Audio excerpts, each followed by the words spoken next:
Hey everybody, welcome back to Cord Cutting Today. Not from my usual studio, but from my living room. If you've been following me on Facebook, you know that I had my hip replaced late last week. I know I announced it here. There were some complications with that also resulted in my heart stopping for like a minute. But I'm back home, I'm doing great, feeling a lot better, and a lot happened since I had my surgery on Thursday.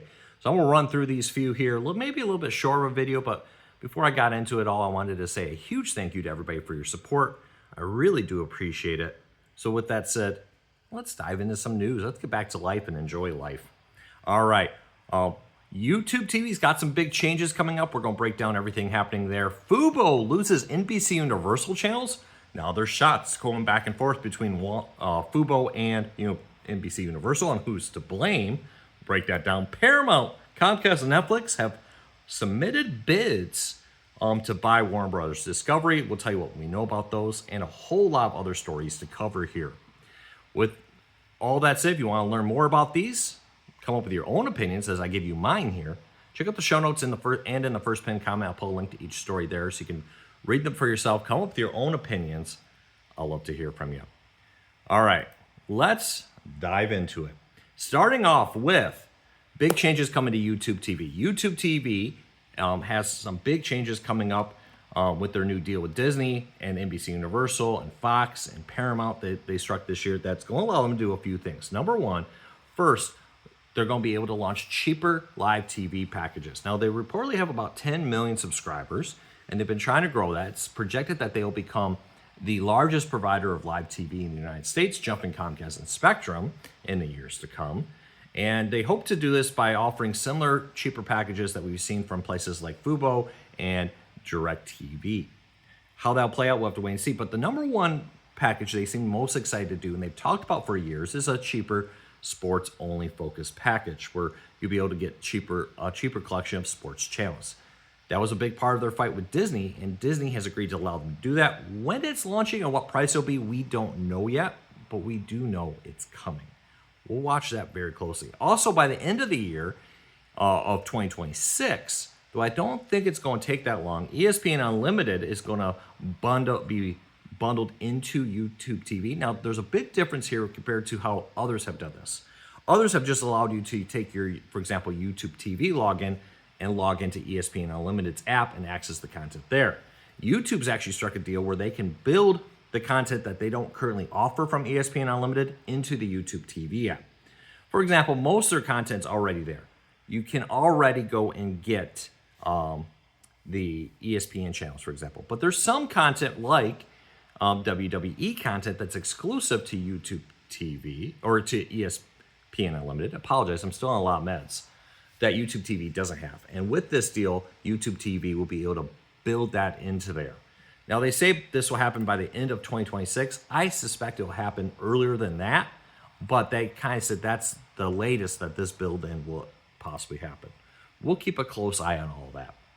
With all this, one of their biggest competitors, Fubo, has hit another roadblock. They have lost NBC Universal channels. Now, Fubo does not have NBC Universal channels and no Warner Brothers Discovery channels with this.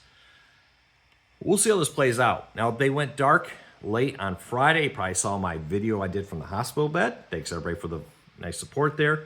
But since then, Fubo and NBC Universal have made public statements shooting back and forth at each other. Fubo says a few things here, that they want to include Peacock as an add-on inside Fubo's channel store. NBC Universal reportedly has denied that. They don't want them to do that. Also, Fubo says that NBC Universal wants to charge them more than what other competitors are charging. Now, if you remember, that was a fight with Disney and YouTube TV. YouTube TV wanted to pay the same price that Disney was charging places like Comcast and Spectrum. Now, YouTube TV has about 10 million subscribers. Fubo has a 1-point-something million subscribers. There's a big difference there. But it seems that Fubo wants to also get similar deals to what larger providers are getting with this. NBC Universal shot back and said that Fubo was the one that chose to drop them. They made a fair price offer, and that Fubo denied it.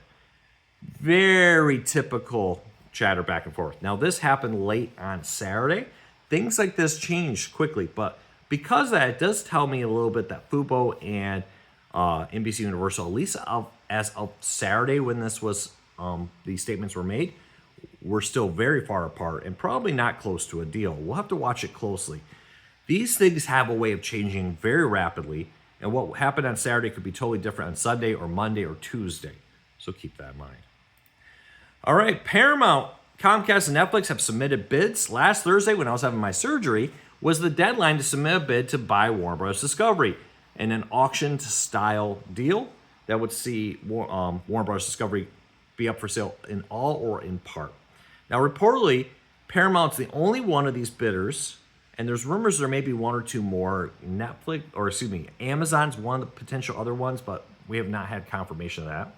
But Paramount's reportedly the only one that wanted to buy everything, including the cable TV networks. Comcast and Netflix reportedly are more interested in the studios, the movie studios, and the streaming service, HBO Max, but it doesn't mean that there may not be parts of other things with it. Now, this comes as Warner Bros. Discovery has been preparing to spin off its cable networks into an independent company, so it would make sense that maybe they would sell just part of it.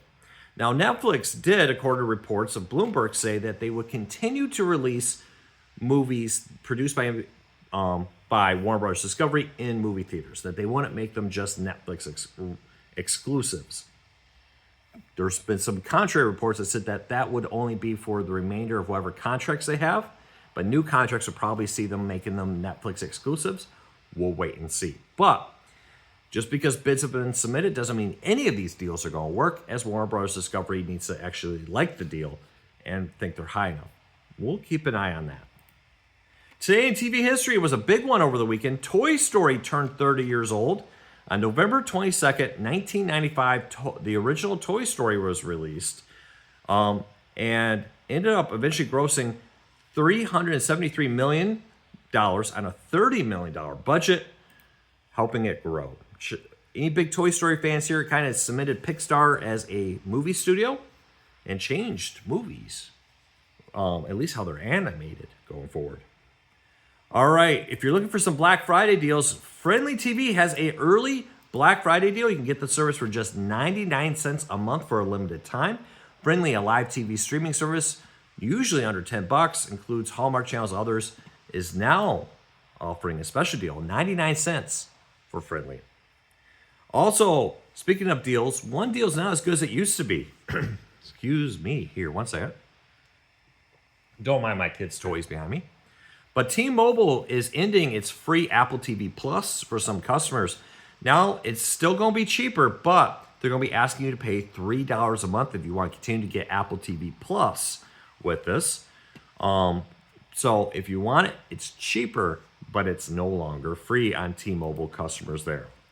And lastly, YouTube is testing a feature they once had, the ability to direct message other YouTube accounts, including channel owners. You used to be able to send us direct messages privately. That went away. Now it looks like they're testing it back. Now, this was first spotted as a homepage. Currently, only if you're 18 years or older and live in either Ireland or Poland, they're testing the ability to bring these back. I suspect that they're testing it to bring it back more widely. We'll wait and see. Well, I think that's about as far as I can go today. I hope you all have a fantastic day. I hope you enjoy these videos. These are some of my favorites. That's why I'm here doing them. I'll be back again tomorrow with another video. Until then, take care, be safe. I'll talk to you all again real soon.